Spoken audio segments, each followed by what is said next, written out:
कल्ब आशिक है अब पारा पारा। अलवदा अलवदा आह रमज़ान। شهر فيه يوم أفضل من كل الأيام. رمضان رمضان تفتح أبواب الجنة، يغفر لذنوب الأمة، شهر الصبر والهمة. رمضان رمضان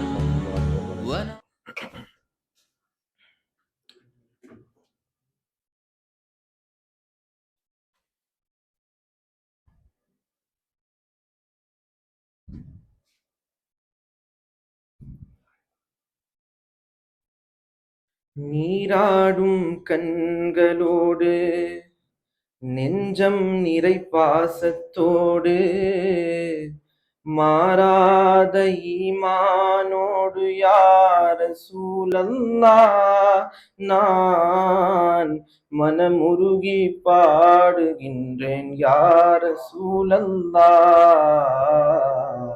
மனமுருகி பாடுகின்றேன் யார சூழல்லாஹ். நீராடும் கண்களோடு நெஞ்சம் நிறை பாசத்தோடு மாறாத ஈமானோடு யார சூழல்லாஹ் நான் மனமுருகி பாடுகின்றேன் யார சூழல்லாஹ் மனமுருகி பாடுகின்றேன் யார சூழல்லாஹ். வான்மறையை நெஞ்சில் ஏந்தி வாய்மையினை வாழ்வில் ஏந்தி தீன் குலத்து நாயகமே யார சூழல்லாஹ். வான்மறையை நெஞ்சில் ஏந்தி வாய்மையினை வாழ்வில் ஏந்தி தீன் குலத்து நாயகமே யார சூழல்லாஹ். உங்கள் திருமுகத்தை காண வேண்டும் யார சூழல்லாஹ். திருமுகத்தை காண வேண்டும் யார சூழல்லாஹ். நீராடும் கண்களோடு நெஞ்சம் நிறை பாசத்தோடு மாறாத ஈமானோடு யார சூழல்லாஹ் நான் மனமுருகி பாடுகின்றேன் யார சூழல்லாஹ் மனமுருகி பாடுகின்றேன் யார சூழல்லாஹ். வாழும் நெறி வகுத்தழித்து வாழ்ந்து காட்டி விளங்க வைத்து வானம் சென்று இறையை கண்ட யார சூழல்லாஹ். வாழும் நெறி வகுத்தழித்து வாழ்ந்து காட்டி விளங்க வைத்து வானம் சென்று இறையை கண்ட யார சூழல்லாஹ். உங்கள் வாகைதனை பாடுகின்றேன் யார சூழல்லாஹ். வாகைதனை பாடுகின்றேன் யார சூழல்லாஹ். நீராடும் கண்களோடு நெஞ்சம் நிறை பாசத்தோடு மாறாத ஈமானோடு யார சூழல்லாஹ் நான் மனமுருகி பாடுகின்றேன் யார சூழல்லாஹ் மனமுருகி பாடுகின்றேன் யார சூழல்லாஹ். தேன் சுரக்கும் சொர்க்கலோகம் தூயவர்கள் வாழும் இல்லம் தேடிடுவேன் நான் தங்களை யார சூழல்லாஹ்.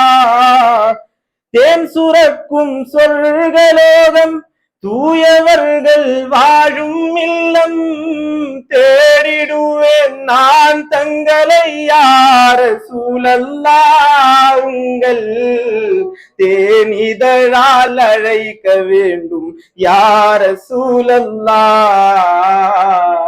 தேனிதழால் அழைக்க வேண்டும் யார சூழல்லா நீராடும் கண்களோடு நெஞ்சம் நிறை பாசத்தோடு மாறாத ஈமானோடு யா ரசூலல்லா நான் மனமுருகி பாடுகின்றேன் யா ரசூலல்லா மனமுருகி பாடுகின்றேன் யா ரசூலல்லா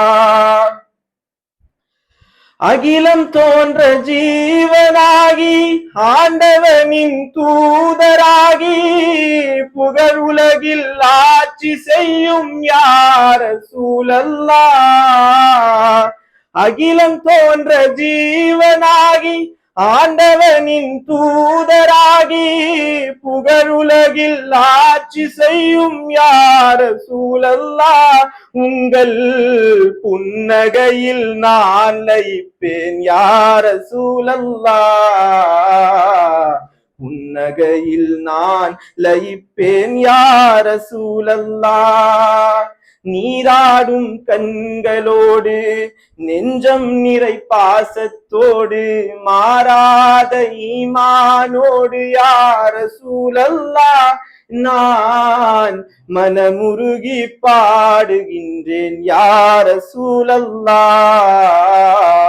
மனமுருகி பாடுகின்றேன் யார சூழல்லா பாதை மாறி சென்றிடாமல் பாதுகாத்து இங்கே எம்மை நீதி கூறும் அருமை நாளில் யார சூழல்லா பாதை மாறி சென்றிடாமல் பாதுகாத்து இங்கே எம்மை நீதி கூறும் அருமை நாளில் யார சூழல்லா நான் நல்லோருடன் வாழ வேண்டும் யார சூழல்லா நல்லோருடன் வாழ வேண்டும் யார சூழல்லா நீராடும் கண்களோடு நெஞ்சம் நிறை பாசத்தோடு மாறாத ஈமானோடு யார சூழல்லா நான் மனமுருகி பாடுகின்றேன் யார சூழல்லா மனமுருகி பாடுகின்றேன் யார சூழல்லா. அஸ்ஸலாமு அலைக்கும்.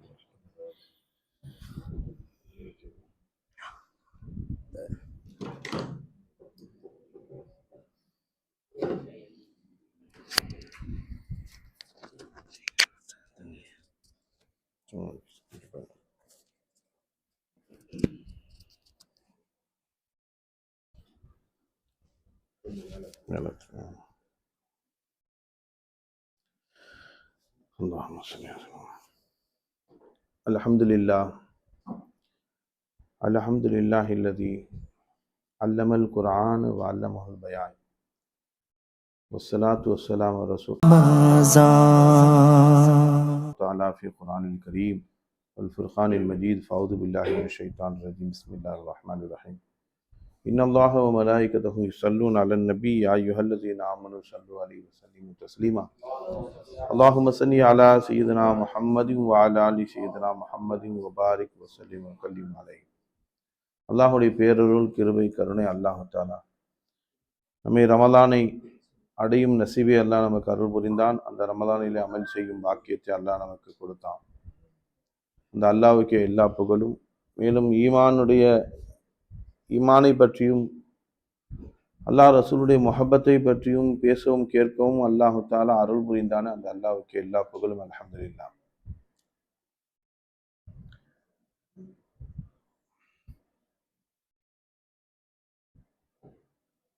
அல்லாஹ் நமக்கு ஒரு மாஹூல் அமைச்சு கொடுக்குறான், சூழ்நிலைன்னு சொல்லுவோம். அந்த சூழல் அல்லாஹ்வாக உருவாக்கி கொடுப்பது. ஏன்னு சொன்னா யாழுது நாம நுத்துக்குள்ளாக வக்கூனு மா சாதிகின்னு சொல்றோம். ஈமான் கொண்டவர்களே நீங்கள் நல்லடியார்களோடு சேர்ந்திருங்கள். நம்ம எந்த சூழலில் இருக்கிறோமோ அந்த சூழல் படி நாம் மாறிவிடுவோம். காரணம் அவருடைய சொஹபத், அந்த அட்மாஸ்பியர்னு சொல்லுவோம். நம்முடைய சூழல் நம்மை மாற்றிவிடும். ஒருவரை சுற்றி துர்நாற்றம் அடிக்கக்கூடிய பொருள்கள் இருக்குதுன்னு சொன்னா அந்த துர்நாற்றம் அடிக்கக்கூடிய பொருள் அங்கதான் இருக்குது, அங்க இடத்துல தான் இருக்குது. இவர் அது மேல போய் சாயலை, ஏன்னா இவர் அதை தூக்கி மேல பூசிக்கல. அந்த துர்நாற்றத்துக்கு மத்தியில உட்கார்ந்து இருந்தார். வெளியே அவர் மேலேயும் துர்நாற்றம் அடிக்கும்.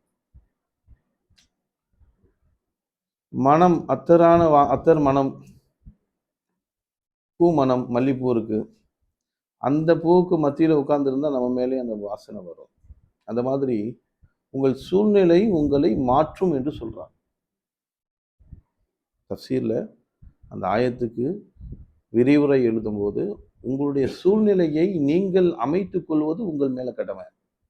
அல்லாஹு தாலா நீ நேர்வழி பெற்றுவிடு என்று சொல்லவில்லை, உண்மையாளராக மாறிவிடு என்று சொல்லவில்லை, நல்லடியானாக மாறிவிடு என்று சொல்லவில்லை, அவுலியாவா மாறிவிடுன்னு அல்லாஹ் சொல்லல. குனு மாசாதிக் என்றான். நல்லடியார்களோடு நீங்கள் இருந்தால் போதும், அவங்களுடைய தொடர்புல இருந்தா போதும்ன்றான். சத்திய சஹாபாக்களுடைய நிலை மாறியதற்கு காரணம் முஹம்மது ரசூலுல்லாஹி ஸல்லல்லாஹு அலைஹி வஸல்லம். நபி என்பவருடைய பவர் இருக்க, அது சாதாரணமான பவர் அல்ல. ஏன்னா அவர்கள் அல்லாஹுடன் இருக்கிறார்கள், அல்லாவை கொண்டு செயல்படுகிறார்கள். ஆற்றல் பெற்றவன் அல்லாஹ் அவன் கூட இருக்கும்போது என்ன செய்ய முடியாது.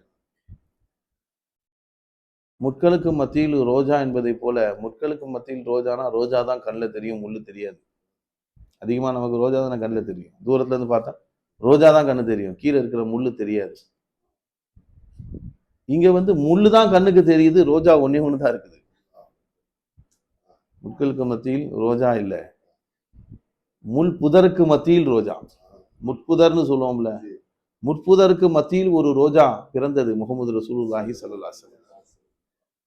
அந்த பெருமானாரை அந்த முள்ளெல்லாம் குத்தியது, அந்த முக்களெல்லாம் அந்த ரோஜாவை குத்தியது. ஆனால் முஹம்மது ரசூலுல்லாஹி ஸல்லல்லாஹு அலைஹி வஸல்லம் தன் இதழ்களால் அந்த முள்ளை தடவி கொடுத்தார்கள்.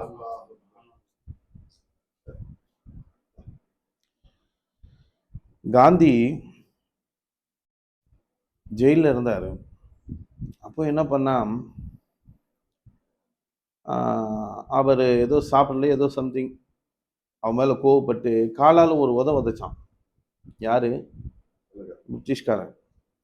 உதைத்தவுடன் அந்த காலை அப்படியே பிடிச்சி தடவி கொடுத்தாரு. என்ன பண்ற அப்படின்னு கேட்கறான். நீ என்ன பண்ற நீ அப்படின்னா, நான் உன்னை உதைச்சேன், அடிபட்டுச்சு, எங்கேயோ அடிபட்டுச்சு, அவருக்கு மூஞ்சில எட்டி உதைச்சானா, எங்கேயோ உதைச்சானோ, அவர் ரொம்ப காயம் படுற அளவுக்கு உதைச்சிட்டான். ஆமாமா, அவருடைய முகத்துல தான் உதைச்சான். அவருடைய பல்லு உடஞ்சிருச்சு, காந்தியுடைய பல்லு உடஞ்சிருச்சு. அவர் உடனே தடவி கொடுக்குறாரு. அவர் சொல்றாரு, என் பல்லு உன் காலில் குத்தி விடுமோ என்று நான் தடவி பார்த்தேன் அப்படின்றார். அவனுக்கு ஒண்ணுமே புரியல. நான் உன்னை உதைச்சேன், என் பல் காயம் பட்டு உனக்கு நோவினை விடக்கூடாது அப்படின்னு சொன்னார். அவன் சொன்னான், இப்படி ஒரு மனுஷனா இருக்க முடியும்? அகிம்சைன்னு சொல்ற பார்த்தீங்களா, காந்தி அகிம்சை உடையவர். துப்பாக்கியால சொல்றான், நம்ம அமைதியா இருப்போன்றாரு. நேதாஜி சந்திரபோஸ் அவர் காந்தியோட தான் இருந்தார். அவன் என்ன அடிச்சாலும் சரி நம்ம வாங்கிக்கணும். கொள்கை என்ன? அவன் கொள்கை என்ன? அவன் என்ன அடிச்சாலும் துன்புறுத்தினாலும் நாம் வாங்கிக்கணும். என்ன, திருப்பி நாம ரியாக்ட் பண்ணவே கூடாது, திருப்பி அவனை அடிக்க கூடாது. இத பார்த்து உலகம் ஃபுல்லா எப்படி தெரியும்ல, மனிதாபிமானம்னு ஒண்ணு இருக்குல்ல மனுஷனுக்கு. நம்ம அமைதியா இருக்கிறத பார்த்தே அவன் இவங்க எல்லாம் திருந்த மாட்டாங்களா, இவங்க எல்லாம் ஒண்ணும் பண்ண முடியாது என்று நமக்கு சுதந்திரத்தை கொடுத்தணும்ன்றான். அது முடியுமா? ஆனாலும் அப்படிதான் போராடி சுதந்திரத்தை வாங்கினார். ஒரு கொள்கை அது, அந்த கொள்கையிலே பிடிப்பாக இருக்க வேண்டும். அந்த கொள்கையில பிடிப்புடன் இருக்க வேண்டும். இருந்தா அல்லாஹ் என்ன சொல்றான், உனக்கு வெற்றி கொடுக்குறேன். வெற்றி கொடுக்கறது அல்லாஹ் தான். நேதாஜி சந்திரபோஸ் இவர் கூட தான் இருந்தாரு. அவருடைய ஃப்ரெண்டு ஒருத்தர், அவரை வந்து என்ன பண்ணிட்டானுங்க, ஷூட் பண்ணிட்டாங்க. அவரை ஷூட் பண்ணிட்டாங்க. அப்பதான் அவர் சொன்னாரு, அவனை நம்ம பழி வாங்கணும்னு சொல்றாரு நேதாஜி. அவன் ஷூட் பண்ணிட்டான், அவனை விடக்கூடாது. என்னுடைய நண்பனை என்னுடைய ஆறுயிர் நண்பன், அவனை கொன்னுட்டான், அவனை நான் விட மாட்டேன் அப்படின்றார். இல்லை இல்லை, நம்ம கொள்கை அது வரல அப்படின்றார். நம்ம கொள்கை அது வரல, அகிம்சையை கடைபிடிப்போம், நீ அமைதியா இரு, இது நமக்கு வெற்றி கிடைக்கும் அப்படின்னு சொல்றாரு. இறைவன் நமக்கு வெற்றி கொடுப்பான். ஏன்னா அதாவது ஒரு ஒரு நம்பிக்கை தான். இவன் எங்கேயாவது கொடுப்பானா? மூர்க்கமா நம்மளை போட்டு கொண்டுட்டு இருக்கிறான், நம்ம அடிமையா வச்சிருக்கிறான், சுரண்டான். இவன் எப்படி நமக்கு இது சுதந்திரம் கொடுக்க முடியும்? ஒரு குருட்டு நம்பிக்கை இறைவன் மீது. எப்படி இருந்தாலும் அல்லாஹ் பார்க்கறான்ல, நம்ம அநீதம் இழைக்கப்படுறோம்ல. அதனால்தான் அநீதம் இழைக்கப்படுபவர்கள் தூக்கும் ஆயுதம் என்ன தெரியுமா? பதுவா தான். நீ அது செய், நான் அநீதம் இழைக்கப்படுறேனே அல்லாஹ், நீ எனக்கு உதவி செய்ய மாட்டேன் கேளு என்ற எண்ணத்தில் இருந்தாரோ என்னவோ தெரியல. அந்த காலத்துல எல்லாம் அகிம்சையில் இருந்தாங்க. இஸ்லாமியர்கள் நிறைய பேர் காந்தியுடன் நின்றார்கள். நேதாஜி சந்திரபோஸ் சொன்னாரு, இதெல்லாம் எனக்கு ஒத்து வராது, என் கொள்கை வேற, உங்களோட நான் சுலூக் செய்ய முடியாது, அடிச்சா அடியை வாங்கிட்டு செத்தாலும் பரவாயில்லன்னு இருக்க என்னால முடியாதுன்னு சொல்லிட்டு தனியா போய் அவர் ஒரு இயக்கத்தை ஆரம்பித்தார். அவங்களை எதிர்த்து ஷூட் பண்ணார். நீ துப்பாக்கி எடுத்தா நான் துப்பாக்கி எடுப்பேன், நீ கொம்பு எடுத்தா நான் கொம்பு எடுப்பேன் அப்படின்னு அவருடைய இதுல போனார்னு வச்சுங்களேன். இப்படி பலதரப்பட்ட மக்கள் போராடி இந்தியாவுக்கு சுதந்திரம் வாங்கி கொடுத்தாங்க. அல்லாஹ் நமக்கு கொடுத்தான்னு வச்சுக்கோங்களேன். செய்தி என்னன்னா, இஸ்லாமியர்கள் நிறைய பேர் இருந்தாங்க. அதனால்தான் அந்த காலத்துல எங்க பாப்பா சொல்லுவாங்க, அந்த காலத்துல வந்து நிறைய இஸ்லாமியர்கள் படித்து கொண்டிருந்தார்கள். ஏன்னா மாற்று மதத்துல தான் வந்து அந்த இவங்க தான் படிக்கணும், அவங்க படிக்கக்கூடாது அப்படின்ற ஒரு கொள்கை கோட்பாடு வச்சிருக்கிறாங்க. அதனால உயர்ந்தவர்கள் மட்டும் படிச்சாங்க, தாழ்ந்தவர்கள் படிக்கிறதுக்கு அவர்களுக்கு எந்த ஒரு வாய்ப்புமே கிடைக்கல. அப்பதான் வந்து பிரிட்டிஷுடைய ஆட்சி, அவன் எல்லாத்துக்கும் கல்வி கொடுக்கணும்ன்றான். இவங்க கூடாதுன்னு சொன்னதுனால சனாதனம் அதை அவன் ஆதரித்தான். சரி என்ன செய்யறது, உங்களுடைய கொள்கைப்படி நீங்க இருந்துக்கங்க, அதை பத்தி பிரச்சனை இல்லைன்னு எவரெல்லாம். அதனாலதான் கிறிஸ்டினா நிறைய பேர் மாறினான்.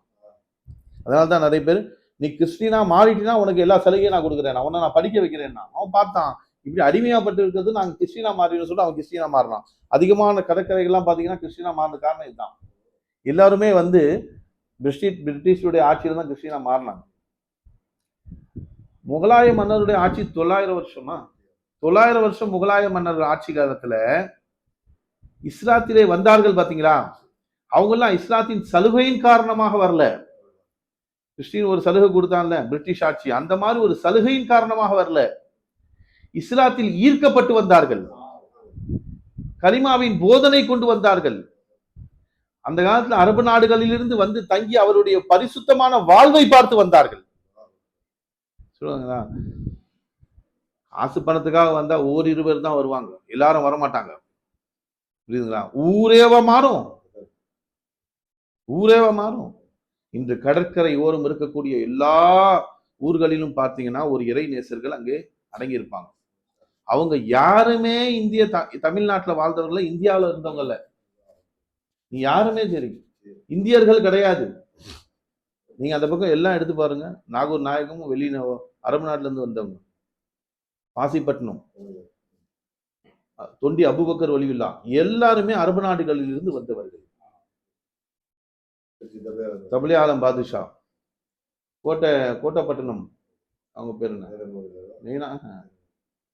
கோட்டப்பட்டினம், அவங்க ஏதோ ஒரு வலியுல்லான்னு சொல்லுவாங்க, நேனா முகமது வலியுல்லான்னு ஒருத்தவங்க இருக்கிறாங்க. இப்படியாக அந்த பெல்ட்ல, கடலோர பெல்ட்டுகள்ல வந்து அவங்க அந்த காலத்துல வந்து வரத்துக்கு வழி வந்து அதுதான், கடல் வழியா தான் வந்தாகணும். புரியுதுங்களா? கடல் வழியா அவங்க வந்து கடலோரத்திலே தங்கினார்கள். அவருடைய பரிசுத்த வாழ்வை பார்த்து, அவருடைய உபதேசங்களை பார்த்து அந்த மக்கள் அனைவரும் ஊரே முஸ்லீம் ஆயிடுச்சு. செய்தி என்னன்னா, நாம வந்து நான் ஒரு எடுத்தேன், பெருமானார் ஸல்லல்லாஹு அலைஹி வஸல்லம், முட்களுக்கு மத்தியில் ரோஜா, அவர் வந்து காந்தி அடிச்சார் பாருங்க, அவர் தடவுறான், என்ன தடவுறன்னு கேட்கிறாரு. அந்த பிரிட்டிஷ்காரன், இல்லை என் பல்லு பட்டு உனக்கு செப்டிக் ஆகிடக்கூடாது, அதனால நான் பார்த்தேன், ஏதாவது காயம் பட்டிருக்கான்னு பார்த்தேன்னாரு. அவன் கேட்டான், நான் அவனை அடிக்கிறேன், உனக்கு அப்போ கூட வந்து என் மேல கருணை காட்டுறேன் அப்படின்னு கேட்கும்போது, இந்த அகிம்சையை நான் கற்றுக்கொண்டது முகமது ரசூலுல்லாஹி ஸல்லல்லாஹு அலைஹி வஸல்லம் அவருடைய வரலாறை படித்துட்டு சொன்னார். இது வரலாறுல இருக்குது, யாரும் மறுக்க முடியாது. முகமது ரசூலுல்லாஹி ஸல்லல்லாஹு அலைஹி வஸல்லம் நான் இந்த அகிம்சை கொள்கையில இருக்கேன் தெரியுமா, இதற்கு காரணம் என்னன்னு சொன்னா, முகமது ரசூலுல்லாஹி ஸல்லல்லாஹு அலைஹி வஸல்லம் அவருடைய வரலாறை படித்தேன். அவர்கள் பிறக்கும் போது, அவர்கள் பிறந்த மண்ணிலே என அநீதம் தலைவிரித்து ஆடியது. பெற்ற பிள்ளைகளை, பெண்களை புதைக்கக்கூடியவர்களாக இருந்தார்கள். ஒருவனுக்கு மத்தியிலே சண்டையிட்டுக் கொண்டிருந்தான். வரப்பு வயல் பிரச்சனைன்னு சொல்லுவாங்க பாருங்க, அந்த வரப்பு பிரச்சனைக்கெல்லாம் இங்க அந்த காலத்துல கோர்ட்டுக்கு போறான், அந்த காலத்துல அது கிடையாது, கொலை செய்வான்.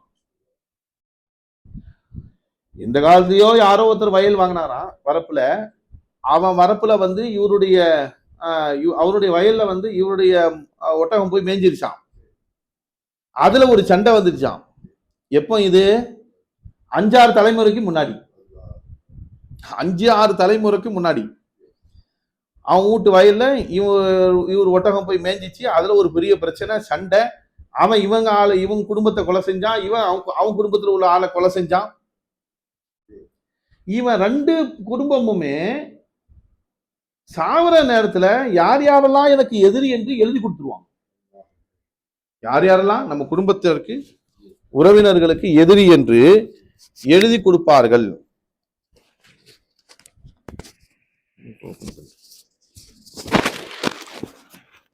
யார் யாரெல்லாம் நம்ம குடும்பத்துல எதிரி, யாரெல்லாம் பிரச்சனை பண்றவன் எழுதி கொடுத்துருவாங்க. அதாவது கிதாபில் எழுதுறாங்க, அந்த காலத்துல கவிஞர்கள் அதிகம். பெருமானாருடைய காலத்துல பாத்தீங்கன்னா அரபு புலமை வாய்ந்தவர்கள் கவிதையிலேயே பேசிக்கொள்வார்கள், கவிதையிலேயே பேசிக்குவாங்க. இப்போ நம்ம சொல்றோம் பாத்தீங்களா, என்னது கிதாபு சொல்ற தமிழ் புத்தகம் சொல்றாங்களே, புறநானூறு, அகநானூறு, அதே மாதிரி திருக்குறள், இந்த மாதிரி கவிதைகள் புத்தகம் இருக்குல்ல, அந்த மாதிரி அரபில கவிதை புத்தகங்கள் இருக்கு, அரபு கவிதை புத்தகங்கள் இருக்கிறது. அந்த புத்தகத்தினுடைய அடிகள் எல்லாம் வந்து ஒரு கதை சொல்ற மாதிரி ஒரு இது மாதிரி தான் வரும், கவிதையிலேயே படிப்பாங்க. புரியுதுங்களா? இலக்கியம் இருக்கு பாத்தீங்களா, அரபி இலக்கியம், அந்த அரபி இலக்கியத்தையே கவிதையின் அடகிலே எழுதி இருக்கிறாங்க. அதுதான் இப்ப மதரசாக்கள் ஓதி கொடுக்கப்படுது. அல்ஃபியான்னு சொல்லி ஒரு கிதாப், அல்ஃபியா கிதாப் பாத்தீங்கன்னா மௌலூத் ஓதுற மாதிரி ஓதுவாங்க. எல்லாம் காசு விழுந்தாலும் மௌலூதே ஓத மாட்டாங்க, ஆனா அதை வந்து ராகம் போட்டு ஓதுவாங்க, ஏன்னா மனப்பாடம் ஆகணும்னு சொல்லி மௌலூத் ஓதுற மாதிரி ஓதுவாங்க, ஏதாவது ஒரு மெட்டு போட்டு ஓதுவாங்க அல்ஃபியா. ஏன்னா அது ஃபுல்லாவே கவிதைகள் தான். அந்த கவிதைகள்ல ஏன்னா அரபி இலக்கியம் ஃபுல்லாவே சொல்லப்பட்டிருக்கு. அந்த மாதிரி ஒவ்வொரு கதைகள் இதெல்லாம் சொல்லப்பட்டிருக்கும். ஒருத்தர் என்ன பண்ணாரு, அவர் வந்து ஒரு பேருக்கு, அவரும் எல்லாருமே கவிஞர்கள் வச்சுங்களேன், அந்த அரபு நாட்டுல எல்லாருமே மக்கால எல்லாமே கவிஞர்கள் தான். அவர் போயிட்டு இருக்கிறார், போகும்போது எதிரில வந்து ஒருத்தர் வரான், அவன் தனியா மாட்டிக்கிட்டான். இவன் 4 பேரா போறான், அவனும் எதிரி, இவங்க எதிரி. அவன் தனியா மாட்டினவன என்ன பண்ணிட்டாங்க, உடனே அவனை வந்து கொல்லத்துக்கு இவங்க 4 பேரும் சேர்ந்து கொல்ல போறாங்க. 4 பேரும் சேர்ந்து கொல்ல போகும்போது அவன் என்ன சொன்னான், எனக்கு ஒரு உதவி மட்டும் செய். அந்த 4 பேர் இவனுடைய ஃப்ரெண்டுங்க, ஒருத்தன் தான் எதிரி. அவன்கிட்ட சொல்றான், எனக்கு ஒரே ஒரு உதவி செய், என்னை கொல்ல போற, என்ன உன் குடும்பம் என் குடும்பம் என்ன எனது ஜென்ம பகை, ஏன்னா அதனால வந்து நீ என்னை கொல்ல போற, ஆனா எனக்கு ஒரே ஒரு உதவி செய். என்னன்னா, என்னுடைய 2 மகள் இருக்காங்க, எனக்கு 2 மகள், அந்த மகள்கிட்ட இந்த கவிதையை மட்டும் கொண்டு போய் கொடுத்துரு. ஏன்னா நான் இந்த கவிதையை தான் என் மக கேட்டுக்கிட்டே இருந்துச்சு, இந்த கவிதையை கொடுக்கணும், ரொம்ப நான் வந்து பல நாட்களாக தேடி இப்பதான் எனக்கு கிடைச்சிச்சு, அந்த கவிதையை மட்டும் கொண்டு போய் கொடுத்துன்னு சொல்லிட்டு அவன் அந்த இதுல எழுதின கவிதை என்னன்னு தெரியல, அவன் சுற்றி வச்சுக்கிறான், அதை கொடுத்துட்டான், எழுதி கொடுத்துட்டான். சரி பரவாயில்ல, உன் உயிர் போகும்போது கடைசி சமயத்துல நீ ஒன்று சொல்ற, அதை நான் செய்யறேன்னு சொல்லிட்டு என்ன பண்ணிட்டான், அவனை கொன்னுட்டானுங்க. கொன்னுட்டு இந்த 4 பேரும் போறாங்க. யார் வீட்டுக்கு? மக வீட்டுக்கு போயிட்டு அந்த கவிதையை கொடுத்தானுங்க. அவ படிச்சு பார்க்கறான். பார்த்தா அந்த கவிதையில் என்ன வருது, அது கவிதை நிறைய வரும்போது இடையில வருது, வந்தவர்கள் நான் அனுப்பி இருக்கிறேன், உனக்கு ஒரு என்ன சொல்லலாம், ஒரு பரிசை அனுப்பியிருக்கின்றேன், அந்த பரிசிலே இருக்கிறது, அது கவிதை நிலையில வருது, பரிசை கொண்டு வருபவன் நம ஜென்ம எதிரி, அவனை நீ விட்டு விடாதே அப்படின்ற மாதிரி எழுதியிருக்குது. அவ பார்த்து ஏனென்றால் அவன் என்னை கொண்டு விட்டான் அப்படின்ற மாதிரி அந்த கவிதை முடியுது. அது இடையில இடையில வரும். இவனுங்க தெரிஞ்சிச்சு, ஆஹா வந்தவனுங்க நம்ம அப்பனை கொண்டுட்டு வந்துருக்கானுங்க, விடக்கூடாதுன்னு சொல்லிட்டு உங்களுக்கு என்னுடைய தந்தை விருந்து கொடுக்க சொல்லியிருக்காரு, அதனால நான் உங்களுக்கு விருந்து கொடுக்குறேன்னு சொல்லிட்டு விஷத்தை வச்சு கொடுத்துட்டாங்க. 4 பேரும் செத்து போயிட்டான் சாப்பிட்டுட்டு. அந்த மாதிரி எதிரியும் மோசமான எதிரியும் இருக்கும். நான் செத்தாலும் பரவாயில்ல, நீ 4 பேர் சாவணும்.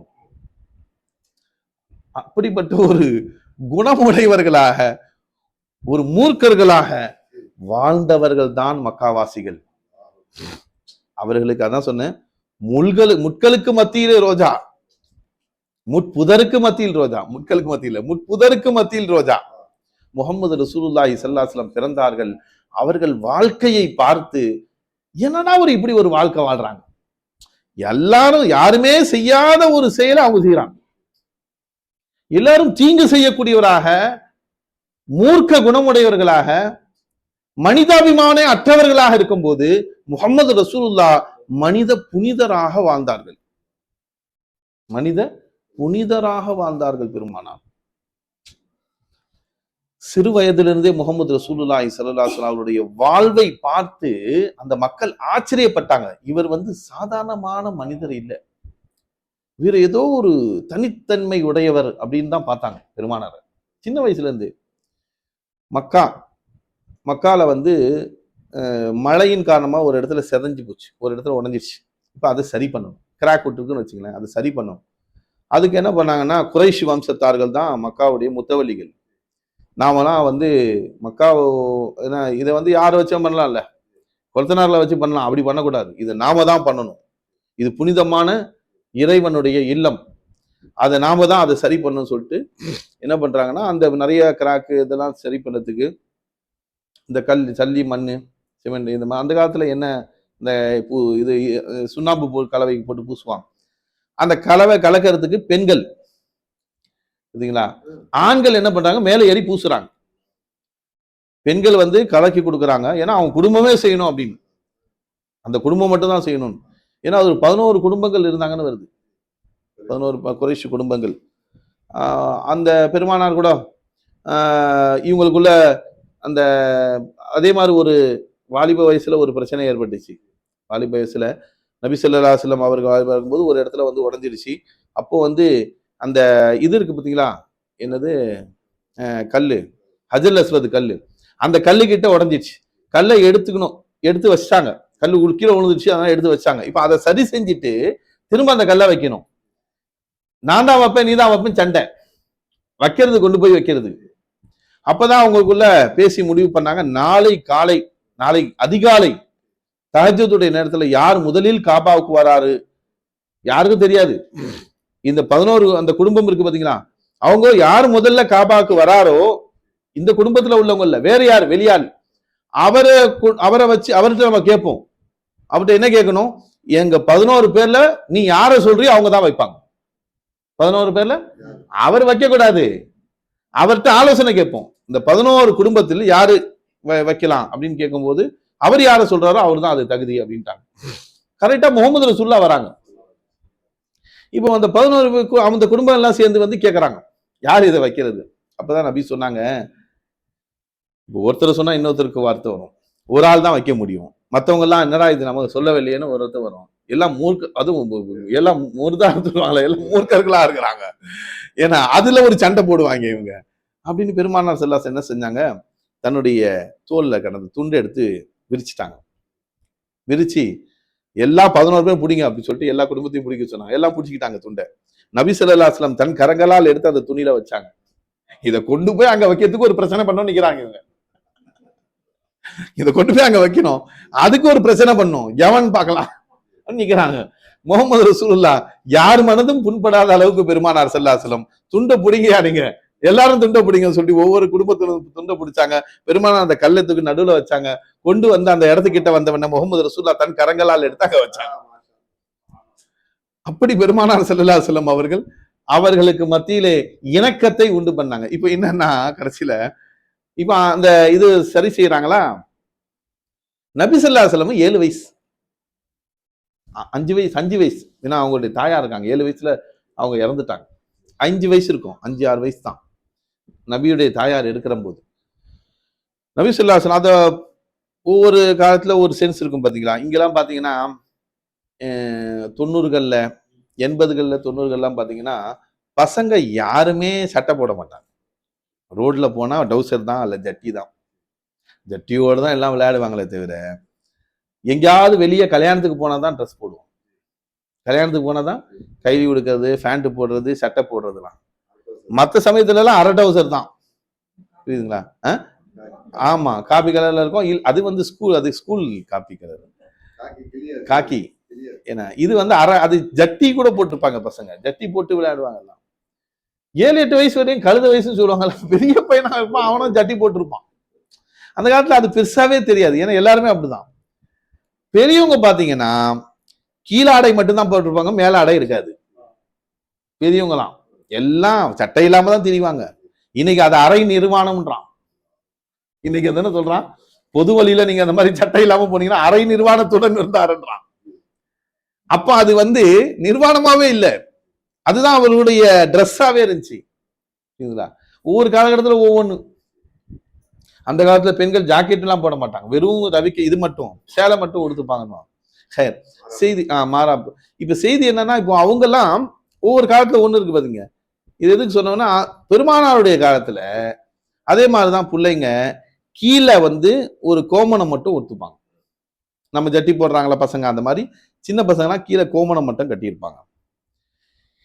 இப்போ அந்த இதெல்லாம் கொண்டு போறாங்களா, மண்ணு ஜல்லி இதெல்லாம் கொண்டு போய் அங்க கொடுக்கணும், சிமெண்ட் எல்லாம் கொண்டு போய் கொடுக்கறதுக்கு இங்க குறைச்சு கொடுப்பாங்க, அங்க கொண்டு போய் கொடுக்கணும் கொஞ்சம் தூரம். அந்த பிள்ளைங்க எல்லாம் வேலை செஞ்சாங்க. 5 வயசு 6 வயசு 7 வயசு பசங்கலாம், அந்த பசங்க தான் தலையில தூக்கி கொண்டு போறது. பெண் பசங்களும் பிள்ளைங்க எல்லாம் தூக்கி கொண்டு போறாங்க. இதுல முகமது ரசூலாவும் தன் தலையில தூக்கி கொண்டு போறாங்க. ஆனா பெருமானார் என்ன செஞ்சாங்க, எல்லா பசங்களுமே அந்த கோமணத்தை அவுத்து தலையில ஒரு வண்டு மாதிரி கட்டிக்கிட்டு அதுக்கு மேல அந்த பாண்டு வச்சு கொண்டு போறாங்க. முகமது ரசூல்லா அந்த கோமணத்தை அவுக்கவே இல்லை, நபி அவர்கள் தன் தலையில வச்சு கூட்டு போறாங்க. இன்சார்ஜ் ஒருத்தர் இருப்பான்ல, அந்த இன்சார்ஜ் என்ன பண்ணா, நீ மட்டும் வந்து நீ மட்டும் வந்து தலையில கட்டாம வரைக்கும் கோமணத்தை கட்டி இருக்கிற, அதை அவுத்துக்கு தலையில கட்டு அப்படின்னு சொல்றான். என்ன தலை வலிக்கும்ன்றான். அவங்க சொன்னாங்க, இல்ல எனக்கெல்லாம் தலை வலிக்காது, பரவாயில்ல, நான் கோமணமே கட்டி இருக்கிறேன், என்னை விட்டுடுங்க அப்படின்னா. நான் சொல்றேன் நீ கேட்க மாட்டேற அப்படின்னு சொல்லிட்டு 2வது தடவை சொல்றாரு. அவங்க கொண்டு போய் கொடுத்துட்டு வந்துட்டாங்க. 2வது தடவை வரும்போது சொல்றாங்க, நீ கோமணத்தை அவுத்து கட்டு தலையில. அவங்க இல்ல என்னால முடியாதுன்றான். 3வது தடவை வந்தவன சொன்னா கேட்க மாட்டேன்னு சொல்லிட்டு கோமணத்தை உருவிட்டான். நபியுடைய கோமணத்தை உருவிட்டான்.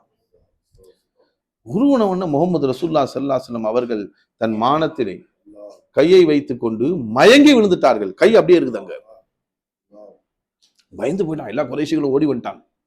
என்ன கடைசியில பார்த்தா, நான் ஒண்ணுமே பண்ணலங்க, நான் கோமணத்தை தான் அவுத்தேன், பையன் இப்படி விழுந்துட்டாரு அப்படின்னு சொல்லிட்டு அவங்க சொல்றாங்க. சொன்ன உடனே கொஞ்ச நேரத்துல தண்ணி தெளிச்சாங்க, எழுந்துட்டாங்க. அப்புறம் உடனே கோமணத்தை போட்டான். கோமணத்து மேல அந்த இடத்துல போட்டுட்டாங்க. போட்டுட்டு பெருமானார் ஸல்லல்லாஹு அலைஹி வஸல்லம் கேட்டாங்க, முகத்துல தண்ணி ஊற்றி எழுப்பியாச்சு. 5 வயசு 6 வயசு. அவங்க கேட்கறாங்க எல்லாரும், ஏப்பா கோமணத்தை தானேப்பா அவுத்தாரு, ஏன்பா இப்படி ஆயிடுச்சு, ஏன் மயங்கிட்டேன் அப்படின்னு கேட்கறாங்க. என்ன ஆச்சு, நீ சரியா சாப்பிடலையா? என் கோமணத்தை அவுத்தால் என் மானத்தை விட என் உயிர் ஒன்றுமில்லைன்றான். என் உயிரை விட மானம் பெரிது, என் உயிரை விட மானம் பெரிது. அதனால நான் உணர்வோட இருக்கும்போது நான் அந்த மாதிரி அம்மனமாக நிக்க மாட்டேன்ட்டாங்க நபி. நீ இழுத்தால என்னுடைய மானத்தை இழுத்தான்ல, அதனால எனக்கு உணர்வு அல்லாஹ் தஆலா எடுத்துட்டான் என்று சொல்றாங்க. நான் மயங்கிட்டேன்னு சொல்றாங்க. அப்பா இப்படி இருக்கிற அப்படின்னு அந்த வயதிலேயே பெருமானார் கற்றுக் கொடுத்தார்கள், மானம் பெருசு உயிரை விட என்று. இன்னைக்கு சொல்றான் பெரிய ஆளான பிறகு, அந்த வயதில் முகமது ரசூல்லா சொன்னாங்க. செய்தி என்னன்னா, இப்படி முகமது ரசூலுல்லாஹி ஸல்லல்லாஹு அலைஹி வஸல்லம் வாழ்வை பார்த்து அவர்கள் ஆச்சரியப்பட்டார்கள். அவர்களுடைய சுஹபத்தின் காரணமாக அவங்கள பார்த்து பார்த்து பார்த்து மனுஷன்னா இவங்களை போல வாழணும்னு நினைச்சாங்க. 40 வயது வரைக்கும் அல்லாஹ் தஆலா, நான் சொல்லுவேன், பெருமானார் ஸல்லல்லாஹு அலைஹி வஸல்லம் லா இலாஹ இல்லல்லாஹ் கலிமாவை கொண்டு வந்தவர்கள். ஏன்னா 40 வயசுலதான் கலிமா கொண்டு வந்தாங்க. நபி என்றாலே கலிமாவுக்காக அனுப்பப்படுவது தான் நபிமார்கள். அவங்களுடைய 40 வயது கலிமாவை பற்றி சொல்லாமலே அதை உபதேசம் செய்யாமலே போயிடுச்சு. மீதி அவர்கள் செய்தது 23 வருஷம்தான் கலிமாவுடைய உபதேசம் செஞ்சார்கள். எதற்காக அனுப்பப்பட்டார்களோ அவர்கள் அதிகமான காலங்கள் கலிமா சொல்லாமலே கழிஞ்சு போச்சு. 40 வயசு, 23 வருஷம் தான் அவங்க தாவா செஞ்சாங்க. ஒரு 23 வயசுல அவர்கள் நபியாகி 43 வருஷம் செய்யலாம்ல. அல்லாஹு தாலா பெருமானார் ஸல்லல்லாஹு அலைஹி வஸல்லம் அவர்கள் கலிமாவுடைய வாழ்க்கையாக முதலில் வாழ்ந்து காமிச்சாங்க. அமீன் சாதிக் என்று பட்டம் வாங்கினார்கள். அவர்கள் உண்மையாளர், அமானத்து பேணக்கூடியவர்கள், வாக்குறுதியை நிறைவேற்றக்கூடியவர்கள் என்றெல்லாம் அவர்கள் பேரெடுத்து ஒரு மூமின், ஒரு முஸ்லிம், அல்லாஹ்வை ஏற்றுக்கொண்ட ஒரு அடியான் எப்படி வாழ வேண்டும் என்று தன் வாழ்க்கையில கற்றுக் கொடுத்தாங்க. அவருடைய வாழ்வே தாவாவாக இருந்துச்சு. பெருமானாருடைய அசைவு, பெருமானாருடைய செயல், பெருமானாருடைய ஒவ்வொரு நிலையுமே கலிமாவை சொல்லக்கூடியதாக இருந்துச்சு. அதுக்கு பிறகு முகமது ரசூலுல்லாஹ் நாவல சொன்னாங்க. வாழ்ந்து காமிச்சிட்டு அப்புறம் கலிமா சொன்ன அவங்க சொன்னா உண்மை நீ ஏத்துக்கணும்ல. அப்படி ஏற்றுக்கொண்டவர்கள் தான் சஹாபாக்கள். அந்த சத்திய சஹாபாக்களை எப்படி மாற்றினார்கள், அவங்களுடைய சொஹபத்து தான் மாறிச்சு. ஆனா ஆரம்பத்துல நான் ஒரு செய்தி ஒன்று சொன்னேன். நம்முடைய அட்மாஃபியர் நம்மை மாற்றும். முகமது ரசூலுல்லாஹி ஸல்லல்லாஹு அலைஹி வஸல்லம் அவர்களுடன் இருந்த அந்த சஹாபாக்கள் அவர்கள் மாற்றினார்கள். அந்த சொஹபத்து மாற்றுச்சு. சூழ்நிலையே மாற்றமாக இருக்கிறது. ஒரே ஒரு மனிதர், அந்த மனிதர் அந்த சூழ்நிலையே மாற்றி விட்டார்கள். அது எல்லாரால முடியாது. நாம என்ன செய்யணும்? அந்த சூழ்நிலையை தேர்ந்தெடுக்க வேண்டும். நாம நம்ம சூழ்நிலையை மாற்ற முடியுமா? நாமளே மாறி போய் கிடக்கிறோமே. நம்மையே நம்ம மாற்ற வேண்டி இருக்கிறது. நம்ம நபியா இல்லையே. அதனால நல்லடியார்களுடைய சொஹபத்தில் இருந்து நம்மை பண்படுத்தி கொள்ள வேண்டும். அதுக்குதான் பீரி முறியுது. அதுதான் அல்லாஹ் நபிமார்களை அனுப்பினானே. ஒவ்வொரு நபிமார்களும் மனிதர்களை புனிதராக மாற்றினார்கள். புரியுதுங்களா? ஓரிரை கொள்கையிலே அவர்களை இயக்கினார்கள். ஓரிரை கொள்கையில அவங்கள கொண்டு வந்தாங்க. அதன் காரணமா அவர்கள் புனிதர்களாக மாறினாங்க. அல்லாஹ் ஃபஸில் செய்யணும். அதனால நம்முடைய அட்மாஃபியரை நாம தான் தேர்ந்தெடுக்க வேண்டும். இந்த மொஹல்லால இருந்த ஒருத்தர் தான் பஞ்சம் வந்துச்சு. நம்ம ஊர்ல எல்லாம் தண்ணி பஞ்சம். லாரியில தண்ணி கொடுப்பாங்க, குடம் குடமா நிற்கும், வரிசையில நிற்கணும். அந்த மாதிரி ஒரு காலம் தண்ணி பஞ்சம் வந்துச்சு. அந்த தண்ணி பஞ்சத்துக்கு காரணமாக தான் ட்ரிப்ளிகேட்ல எல்லாரும் ஊட வச்சுட்டு போய் பாலவகத்துலையும் ஏன்னா தாம்பரத்துலையும் போய் ஊடு வாங்கினாங்க. இப்போ அவங்களாம் அங்கதான் இருக்கிறாங்க, அங்கே யாரும் இல்லை. இங்க எல்லாம் தெலுங்காரனா வந்துட்டான். அப்போ வித்துட்டு போனவங்க தான் திரும்ப இங்க ஊடு வாங்க முடியல அவங்களால. எல்லாம் மாறி போச்சு, தண்ணிலாம் வந்துருச்சு. இப்ப இங்க ஊடு வாங்கணும்னு நினைச்சா முடியல அவங்களால. இப்ப செய்தி என்னன்னா, திருவல்லிக்கேணி கிருஷ்ணாபுரம் நிறைய பேர் வித்துட்டு போயிட்டாங்க. அந்த மாதிரி ஒருத்தர் அவங்களுடைய பூர்வீக சொத்தை விற்கல. ஆனா அவர் சரி கொஞ்ச நாளைக்கு தண்ணி பஞ்சம் சரியாகிற வரைக்கும் நாமும் ஏன்னா தாம்பரத்துக்கு போயிடும், பல்லாவரத்துக்கு போயிட்டார். ரெண்டலுக்கு போயிட்டாங்க. போய் 2-3 வருஷம் தான் இருந்தார் அவரு. அதுக்கு பிறகு திரும்ப இங்க ஏரியாவுக்கு வந்துட்டார். காரணம் என்னன்னு கேட்கும்போது, அப்பெல்லாம் தண்ணி பஞ்சம் சரியாகவே இல்லை. கிட்டத்தட்ட 5 வருஷமா 10 வருஷமா தண்ணி பிரச்சனை இருந்தாலும் செஞ்சிச்சு. காரணம் என்னன்னு கேட்கும்போது, ஏங்க தண்ணி பஞ்சமும் சரியாகலையே, அதுக்குள்ளேயே வந்தீங்கன்னு கேட்டா அவர் சொன்ன வார்த்தை அதுதான். என் பிள்ளைங்கெல்லாம் இங்க இருக்கும்போது தொழுகையாளிகளா இருந்தாங்க. சாச்சாவுடைய மஜ்லிஸ் நடக்கும், நல்லடியாருடைய சொகபத்துல இருந்தாங்க. அங்க போய் அங்க உள்ள பழக்க வழக்கங்கள்லாம் சரியில்லைப்பா, என் பிள்ளைங்க பொறுக்கியா மாறிட்டாங்கப்பா. அந்த பிள்ளைங்களுக்காக தான் நான் இப்ப திரும்ப இங்க வந்திருக்கிறேன்னு அது. அந்த பிள்ளைங்களுக்காக தான் திரும்ப நாங்க வந்திருக்கிறேன் அப்படின்னு சொன்னார். நம்ம யோசிச்சு பாருங்க, நம்முடைய பிள்ளைகளை நாம் எப்படி வளர்க்கணும், அவர்களை எப்படி கொண்டு வரணும். இங்க இருக்கும்போது 5 வேளை தொழுவாங்க, குர்ஆன் ஓத போவாங்க, நட்பண்புகள் அவங்கள பார்த்தேன். இப்போ என் சொல் பேச்சு கேட்பாங்க. அங்க போய் 3 வருஷம் தான் ஆச்சு, 2-3 வருஷம் தான். அதுக்குள்ளேயே பசங்க பார்த்தா தொழுக வர்றதில்லை, இது பண்றதில்லை, என் பேச்சை கேட்கறது இல்லை. அவங்களுடைய நிலையே மாறி போச்சுப்பா. எல்லாம் பழகிற பசங்களாம் பார்த்தா ஒவ்வொருத்தரும் புரிக்க மாதிரி இருக்கிறான். எனக்கு பயம் வந்துருச்சு. அல்லாஹ் என் பிள்ளைங்க இப்படி என்ன ஆவாங்க தெரிய பிற்காலத்துலன்னு பயம் வந்துருச்சு. சரியா படிக்க மாட்டானுங்க. இங்க இருக்கும்போது நல்லா படிச்சுட்டு இருந்தானுங்க, நல்ல மார்க் எடுத்தவங்க. அங்க போய் அதுவும் இல்லை, எல்லாமே போச்சு. துனியாவும் போச்சு, ஆகிரத்தும் போச்சு, ஓடி வந்துட்டேன் சொல்லுவாங்களா. அப்போ பிள்ளைகளுக்கு நாம் தான் அந்த மாகூலை உருவாக்கி கொடுக்கணும், நல்ல மால்கூல்களை உருவாக்கி கொடுக்கணும், நல்லடியாருடைய சொஹபத்தை நாமும் உருவாக்கி கொடுக்கணும். அல்லாஹ் தௌஃபீக் செய்வான். அதனால நேரம் கடந்துருச்சு. அல்லாஹு தாலா நம்முடைய பாவங்களை மன்னித்து குற்றம் குறைகளை மன்னித்து இன்ஷா அல்லாஹ் அந்த ரமலானுடைய அந்த சொஹபத்து பாருங்க, ரமலானுடைய சொஹபத்து ஷைத்தானுடைய சொஹபத்து இல்லை. துஸ்வத்து ஃபீஹி மரதத்து ஷையாத்தீன், மூர்க்கத்தனமான ஷைத்தான்கள் அல்லாஹ் கட்டி போட்டுறான். அதனால கட்டி போட்டு அல்லாஹ் அமல் செய்ய சொல்றதுனால யாரையெல்லாம் ஷைத்தான் பிடிச்சி வச்சிருந்தா அவன் எல்லாம் தொழுக வந்துட்டான். ஷவ்வால் பெற பார்க்கட்டுமே, அதோட முடிஞ்சு போச்சு, அவ்வளவுதான். அதுக்கு பிறகு அதை அடுத்த வருஷம் பார்த்தாதான் ரமலானுக்கு வருவாங்க. ஏன்னா இவர்கள்லாம் அவன் என்ன சொல்றானோ அதை கேட்கக்கூடியவர். ஹேர் அல்லாஹ் அவர்களுக்கும் ஹிதாயத் செய்யணும். இது நம்முடைய திறமை அல்ல அப்படின்னு நினைக்க கூடாது. பத்தியா நான்லாம் தொழுவுற 5 வக்து பள்ளிவாசல் போறோம், அவங்களாம் இந்த ரமலான்ல தான் வரும், அதுக்கு பிறகு வரதே இல்லை என்று ஏளனமாக பார்ப்பதற்கல்ல. அல்லாஹ் பாதுகாக்கணும். அல்லாஹ் அவர்களுக்கும் ஹிதாயத் செய்யட்டும். புரியுதுங்களா? நம்மளையும் அல்லாஹ் இந்த ஹிதாயத்துல நிலைக்க செய்யட்டும். எதுல நம்ம இருக்கிறோமோ இது நம்முடைய திறமையால அல்ல, அல்லாஹ்வுடைய ஃபஸிலின் காரணமா நம்மளை அப்படி வச்சிருக்கிறான், கிருபையின் காரணமாக வச்சிருக்கிறான்.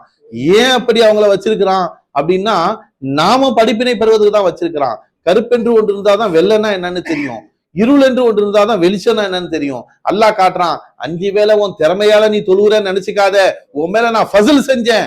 இல்லைன்னு சொன்னால் ரமலான்ல பள்ளிவாசல் முழுவதும் நிறைச்சா மாதிரி நான் நிறைச்சிருவேன். நான் நினைச்சேன் அல்லாஹ் நாடினால் ஒவ்வொரு பக்தனையும் அல்லாஹ் தஆலா அப்படி ஆக்க முடியும். ரமலான்ல எப்படி நிறைஞ்சிருக்கோ அந்த மாதிரி நிறைஞ்சிருக்க முடியும், வருஷம் ஃபுல்லா நிற்க முடியும். ஆனால் அல்லாஹ் தஆலா சிலருக்கு ஃபஸில் செய்கிறான். அதனால யாரெல்லாம் 5 வக்து தொழுகிறாங்களோ என்ன நினைக்கணும், வருஷம் ஃபுல்லா தொழுகிறாங்களோ என்ன நினைக்கணும், யாரெல்லாம் உன் கிருபையை கொண்டு உன்னுடைய ஃபஸிலை கொண்டு நான் தொழுகிறேன் ரப்பே, என் திறமை இல்லையா அல்லாஹ், யாரெல்லாம் திறமையால் தொழுதார்களோ அவர்கள் எல்லாம் 1 மாசத்தோட காணா போயிட்டாங்க ரப்பே, நான் ஃபஸிலை கொண்டு தொழுகிறதுனால என்ன தொழு வச்சிருக்கிறேன்ற எண்ணத்தை நாம் உண்டு பண்ண வேண்டும். அதுதான் உண்மை. அல்லாஹ் தஆலா அப்படிப்பட்ட நன்மக்களாக நம்மை ஆக்கி அருள் புரிவானாக. நல்லடியாருடைய சுஹபத்தை எல்லாம் நமக்கு நசீபாக்குவானாக. ربنا لك الحمد لك الشكر يا الله. اللهم صل على سيدنا محمد وعلى ال سيدنا محمد وبارك وسلم عليه. ربنا ظلمنا انفسنا وان لم تغفر لنا وترحمنا لنكونن من الخاسرين. اللهم انا نسألك الجنة والرؤية ونعوذ بك من النار يا خالق الجنة والنار. اللهم اعتقنا من النار وادخلنا الجنة مع الابرار.